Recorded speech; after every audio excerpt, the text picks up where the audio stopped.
Hello' everyone, good morning সকলোকে। আজি এখন ন'টিচ আপোনালোকৰ মাজলৈ খুব গুৰুত্বপূৰ্ণ এখন ন'টিচ আপোনালোকৰ মাজলৈ আনিলোঁ।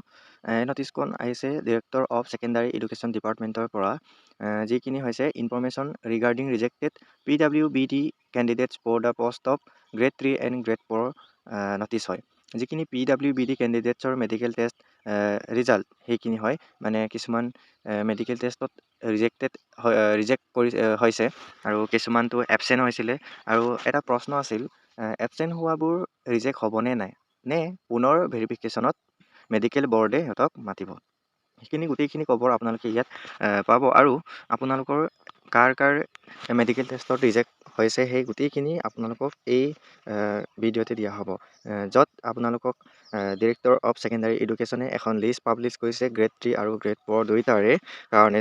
চ' সেই লিষ্টটো আপোনালোকে চেক কৰি চাব পাৰে আপোনাৰ ৰোল নম্বৰটো তাত আছে নেকি। চ' কাৰ ৰিজেক্ট হৈছে কাৰ ৰিজেক্ট হোৱা নাই সেইখিনি আপোনালোকে গম পাব। ইয়াত কৈছে যে ইয়াত কি কৈছে ফাৰ্ষ্ট সেইখিনি জানি লওক।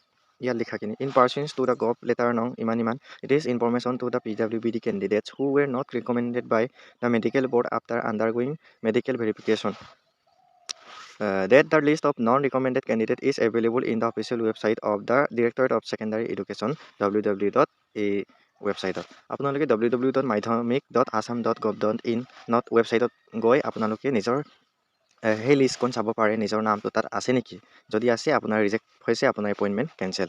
ইয়াত মেডিকেল বৰ্ডে ৰিজেক্ট কৰি দিছে। চ' সেইখিনি আপোনালোকে আকৌ যিসকলে এয়া চাওক, আপোনালোকক যাৰ PWBD কেণ্ডিডেটছৰ ডিৰেক্টৰ অফ ছেকেণ্ডাৰী এডুকেশ্যন ডিপাৰ্টমেণ্টৰ মেডিকেল টেষ্টত ৰিজেক্ট কৰিছে সেইখিনি ৰোল নং ইয়াত আপোনালোকক দেখুৱাই দিয়া হৈছে।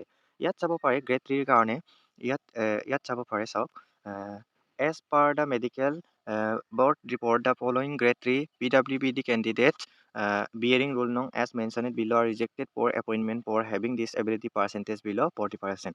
আপোনালোকক ইয়াত আপোনালোকৰ ৰিজেকশ্যনৰ মানে ৰিজনটো দিয়া আছে। এই যিখিনি ৰোল নং আছে দিয়া আছে 9জন, মুঠ 9জন, এই ৰোল নং থকা কেণ্ডিডেটছখিনিৰ কি হয় পাৰ্চেণ্টেজ মানে ডিছএবিলিটি পাৰ্চেণ্টেজটো 40%তকৈ তলত আছে। চ' সেইকাৰণে সিহঁতক ৰিজেক্ট কৰা হৈছে। যাৰ 40%ৰ পৰা বা 40%ৰ পৰা ওপৰত আছে সেইখিনি ৰিজেক্ট হোৱা নাই। যাৰ 40%ৰ তলত বুলি মেডিকেল টেষ্টৰ দ্বাৰা গম পাইছে সেইখিনি ৰিজেক্ট কৰি দিছে। আপোনালোকৰ ৰোল নম্বৰখিনি এয়া। আৰু তলত দিয়াখিনি দুটা ৰোল নম্বৰ সেইখিনি কিয় ৰিজেক্ট কৰিছে বুলি ক'লে সেইখিনি চাব পাৰে ৰিজনটো। The following candidates been roll নং as mention below' were absent before the medical board.